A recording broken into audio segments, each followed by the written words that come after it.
मीरा जी के गहने नहीं मिल रहे थे। पूरे घर में हड़कंप मच गया। कम से कम 6 लाख के गहने अचानक चोरी कैसे हो सकते हैं? मीरा जरा ध्यान से देखो, तुमने ही कहीं रख दिए होंगे। उनके पति विजय जी ने समझाया।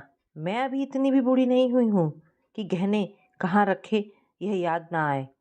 जल्दी जल्दी में अपनी इसी अलमारी के ऊपर गहने रखकर माया को विदा करने नीचे चली गई थी। मुश्किल से 10 मिनट लगे होंगे और इतनी ही देर में गहने गायब हो गए, जैसे कोई नजर लगाए बैठा हुआ हो। भड़कते हुए मीरा ने कहा, मम्मी जी, कोई और पराया तो अब इस घर में बचा नहीं सिवाय मेरे भाई बहन के। सीधा कहिए ना कि आप उन पे जेवर चोरी करने का इल्जाम लगा रही हैं। कमरे के अंदर से आती नेहा ने सीधी बात की। बहू, मैं किसी पर इल्जाम नहीं लगा रही, मगर सच क्या है यह सामने आ ही गया। मैंने नहीं कहा कि तेरे भाई बहन ने गहने चुराए हैं, पर तू अपने मुंह से कह रही है। यदि ऐसा है तो फिर ठीक है, एक बार इनका सामान भी चेक कर लिया जाए तो गलत क्या है? मम्मी, ये कैसी बात कर रही हो आप? नेहा के भाई बहन ऐसा कर ही नहीं सकते। अजय ने विरोध किया। ठीक है, फिर मैंने ही चुरा लिए होंगे अपने गहने, या फिर इन पर आरोप लगाने के लिए जानबूझकर छिपा दिए होंगे। मीरा जी ने गुस्से में कहा। मम्मी प्लीज इस तरह मत कहो। चलो मैं आपके गहने ढूंढता हूँ।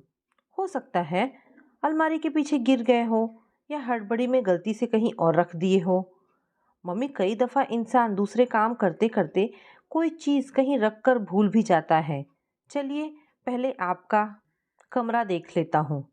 नेहा या उसके भाई बहन को बुरा ना लगे, ये सोचकर अजय ने पहले अपनी माँ के कमरे में गहनों को अच्छी तरह खोजा। एक एक कोना देख लिया, पर उनके जेवर कहीं नहीं मिले। फिर उसने पूरे घर में गहनों को तलाश लिया। कहीं भी गहने न मिलने पर मीरा ने नेहा के भाई बहन के बैग खोलने का आदेश दे दिया। थक कर अजय ने उनका बैग खोला और पूरी तरह से तलाशी भी ली, मगर गहने वहां भी नहीं मिले। मीरा जी ने फिर भी आरोप वापस नहीं लिया। उल्टा तीखी बात यह कह दी कि उन्होंने जेवर कहीं छिपा दिए होंगे। इधर नेहा के साथ साथ उसके भाई बहन अंकित और अंकिता को भी इस तरह तलाशी ली जाने की घटना से बहुत दुख हुआ। दोनों नाराज होते हुए उसी दिन की ट्रेन लेकर अपने शहर को निकल गए। जाते समय अंकित ने साफ शब्दों में अपनी दीदी से कहा था, दीदी हम जानते हैं इस सब के पीछे जीजू या आपका कोई हाथ नहीं।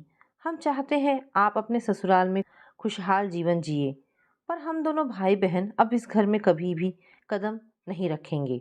भाई की बात सुनकर नेहा की आंखों से आंसू बह निकले थे। अजय ने उसे गले से लगा लिया था। नेहा का गुस्सा 7वें आसमान पर था। अजय भी खुद को दोषी मानकर बुझा बुझा सा नेहा के आगे पीछे घूम रहा था। मीरा जी अभी भी चिढ़ी हुई अपने कमरे में बैठी थी और अजय नेहा को शांत कराने के कोशिश में लगा था। नेहा की शादी सहजता से नहीं हुई थी। उसे अजय को जीवन साथी बनाने के लिए काफी पापड़ बेलने पड़े थे। दोनों को कॉलेज टाइम में ही एक दूसरे से प्यार हो गया था। पहली नज़र के प्यार को दोनों ही उम्र के बंधन में बांधना चाहते थे, मगर दोनों के ही घर वाले इसके लिए राजी नहीं थे।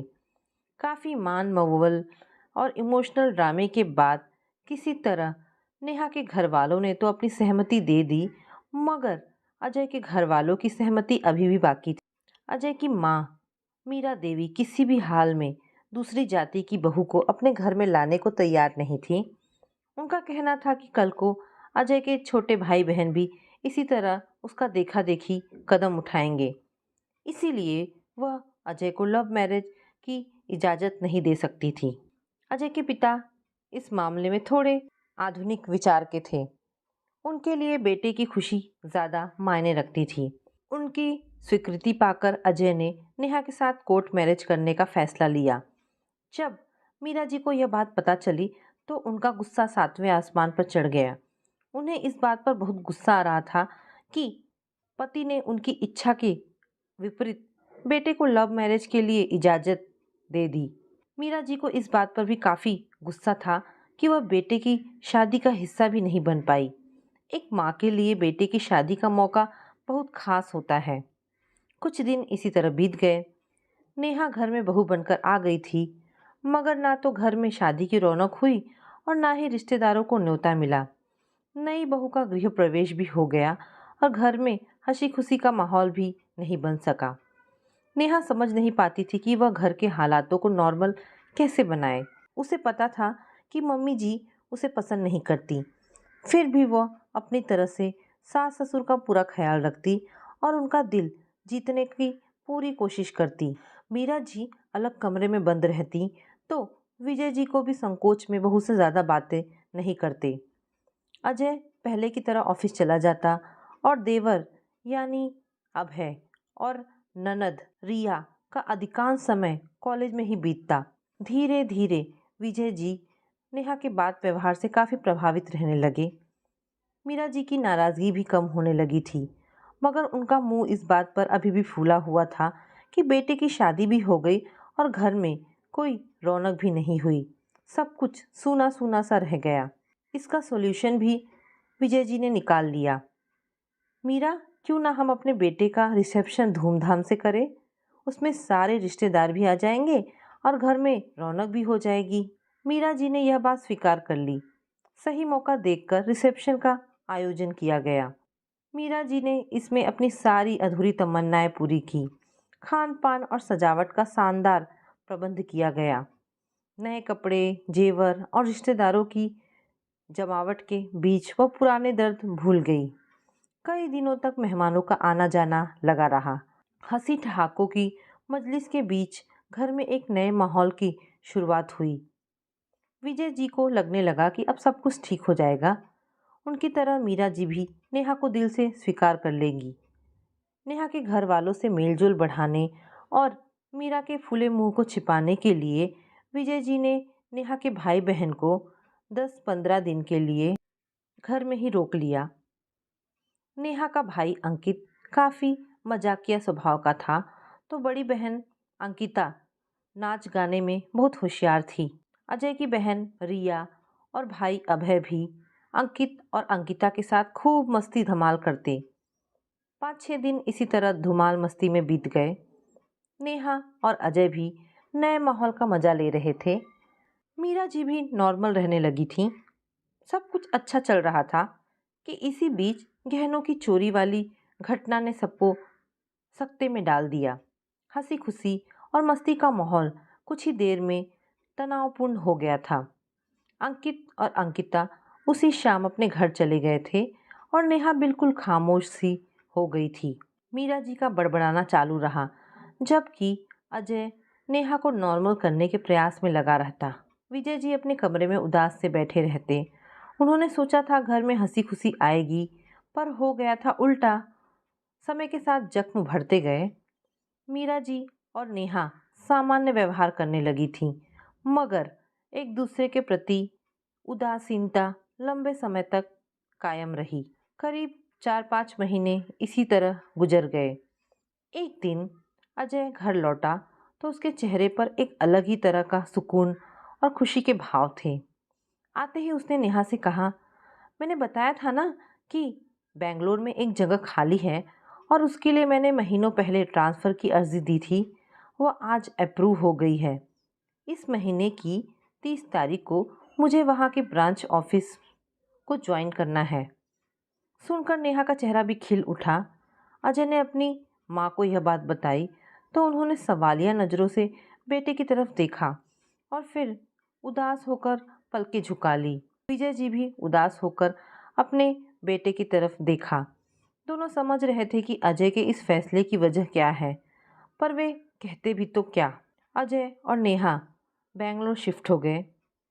इसके 1-2 साल बाद ही अजय के भाई अभय को मुंबई यूनिवर्सिटी में दाखिला मिल गया। वह इंजीनियरिंग करने वहाँ चला गया और जल्द ही उसे वहाँ पर एक जॉब भी मिल गई। 3 साल में छोटी बहन रिया की भी शादी हो गई।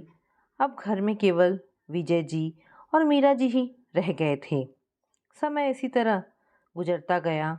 नेहा और अजय को बेंगलोर आए करीब 8 साल बीत चुके थे। उनको एक प्यारी सी बेटी भी हुई जो अब 5 साल की हो चुकी थी। एक दिन अजय के पास विजय जी का फोन आया। वे काफी दुखी स्वर में बोल रहे थे, बेटा तेरी माँ की तबीयत बहुत खराब है, उसे कैंसर। कहते कहते विजय जी रो पड़े। यह क्या कह रहे हैं पापा? सही से बताइए क्या हुआ माँ को? पापा प्लीज रोइए मत। बेटा उसे ब्लड कैंसर हो गया है। कुछ दिनों से न ढंग से खा पी रही है और ना ही कोई काम कर पाती है। तुरंत उल्टी हो जाती है, खून भी निकलता है। इतनी कमज़ोर हो गई है कि क्या बताऊं। डॉक्टर ने सर्जरी और कीमोथेरेपी के लिए कहा है, पर बेटा मैं अकेले सब कुछ कैसे संभालूं? चिंता मत करो पापा, मैं कुछ करता हूँ। पहले आप यह बताओ कि अभय ने क्या कहा? क्या वो आ सकता है? नहीं बेटा, वह कह रहा था कि उसके ऑफिस में अभी 6 महीने की ट्रेनिंग है। मैंने कहा कि बहू को भेज दे तो कह रहा था कि वह भी तो वर्किंग है, ऑफिस छोड़कर कैसे आएगी। हमने रिया से भी कहा था, पर उसने कहा कि उसका बच्चा अभी बहुत छोटा है। कह रही थी कि बच्चा माँ को परेशान करेगा। कोई बात नहीं पापा, आप चिंता ना करो, मैं नेहा से बात करता हूँ।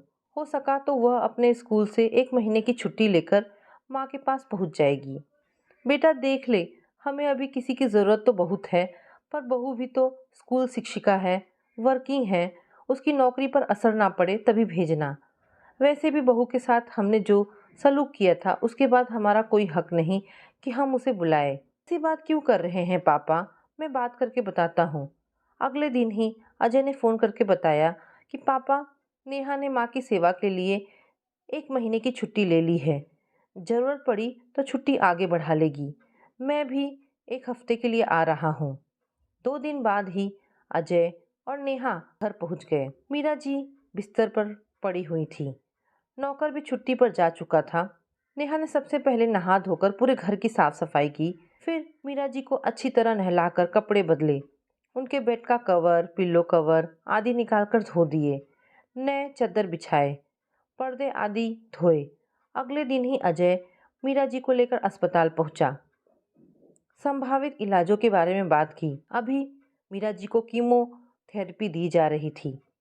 अजय ने डॉक्टर से हर मसले पर सलाह मशवरा कर बेहतर इलाज का इंतज़ाम कराया।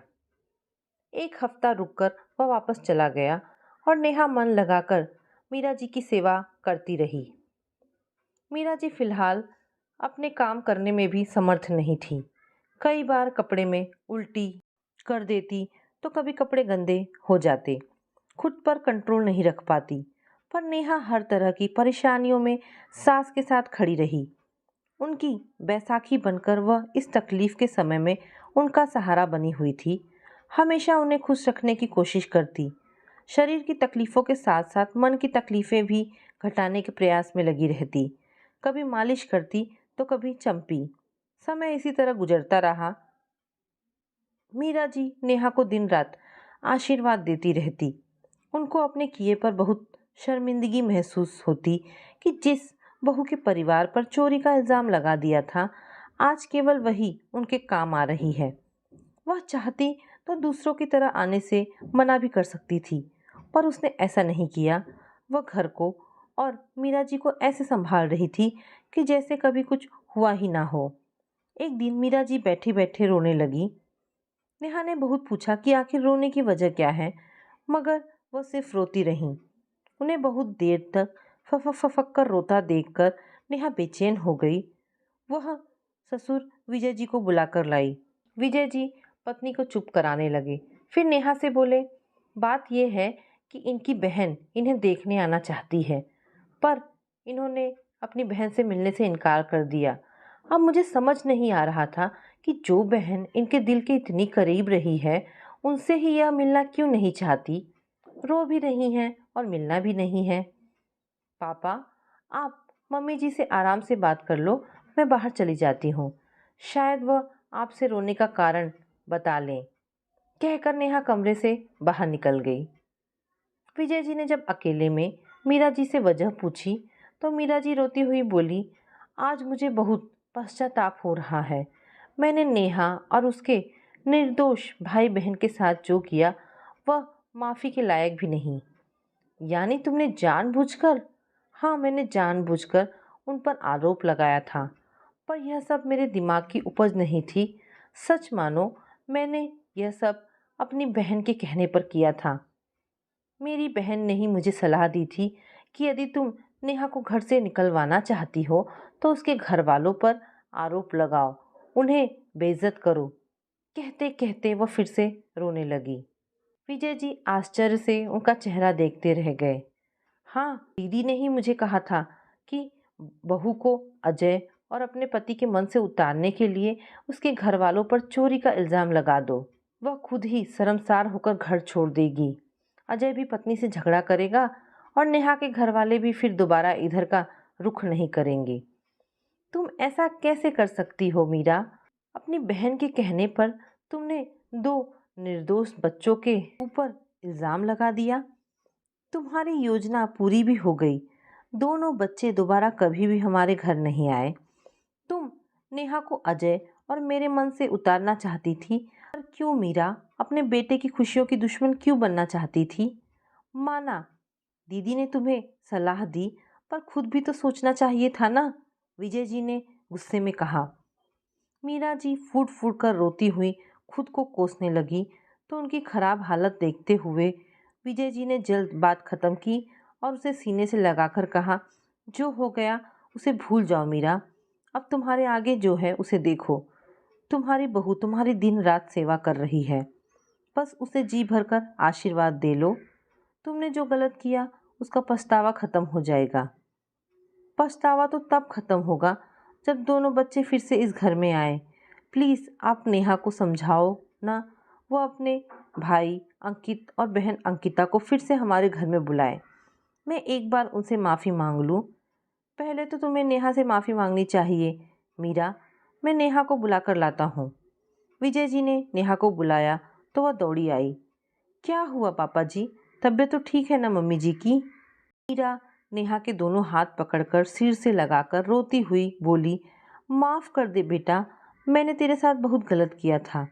पर तू इस बुढ़िया के लिए अपनी नौकरी, अपना घर, अपने पति और बच्चे को छोड़कर यहाँ बैठी हुई है, सेवा में लगी हुई है। अरे पगली, इतनी सेवा तो बेटी भी नहीं करती और तू अपनी कुटिल दुष्ट सास के लिए इतना कर रही है।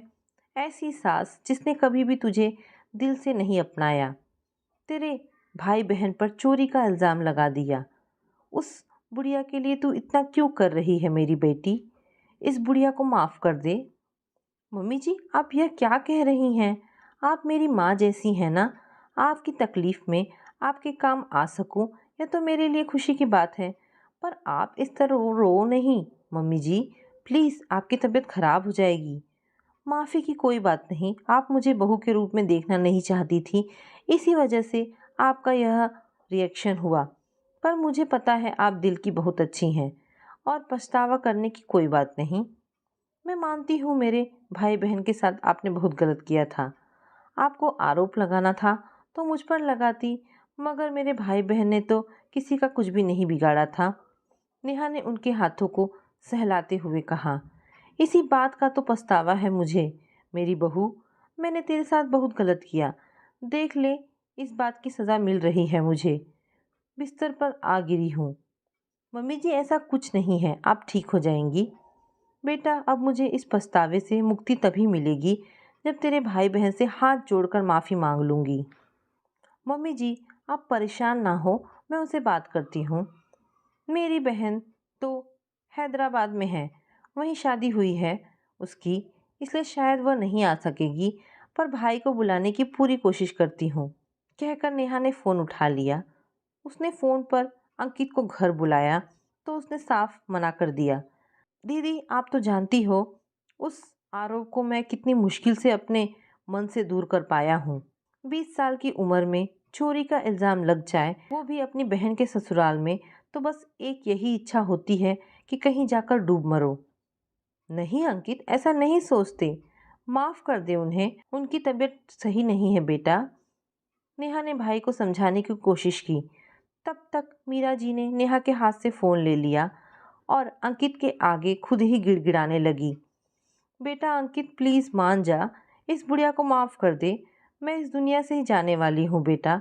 बस अंतिम इच्छा पूरी कर दे, मुझे माफ़ कर दे, एक बार मेरे पास आ, मैं तेरे पैर छूकर माफ़ी मांगना चाहती हूँ। कहते कहते मीरा जी फूट फूट कर रो पड़ी। अंकित का दिल पसीज गया। अरे नहीं आंटी जी, आप जैसा कहेंगी वैसा ही करूँगा। प्लीज़ डोंट वरी, मैं आ रहा हूँ, आप रोइए मत। अंकित की बात सुनकर रोते रोते मीरा जी के चेहरे पर सुकून के भाव खिल उठे। उन्होंने आंसू पोंछे और नेहा से बोली, नेहा बेटा, अंकित आ रहा है, अंदर वाला कमरा साफ कर दे, वहीं ठहराऊंगी उसे और अपने हाथ से खाना बनाकर खिलाऊंगी। उसने मेरी बात मान ली। नेहा मीरा जी को देखकर मुस्कुरा उठी और उन्हें सहारा देकर बिस्तर पर लिटा दिया। आज मीरा जी के मन का एक भारी बोझ उतर गया था। तो दोस्तों, ये कहानी यहाँ पर समाप्त होती है। आशा करती हूँ ये कहानी आपको पसंद आई होगी। अगर कहानी पसंद आई है तो प्लीज़ इसे लाइक एंड शेयर करें। धन्यवाद दोस्तों।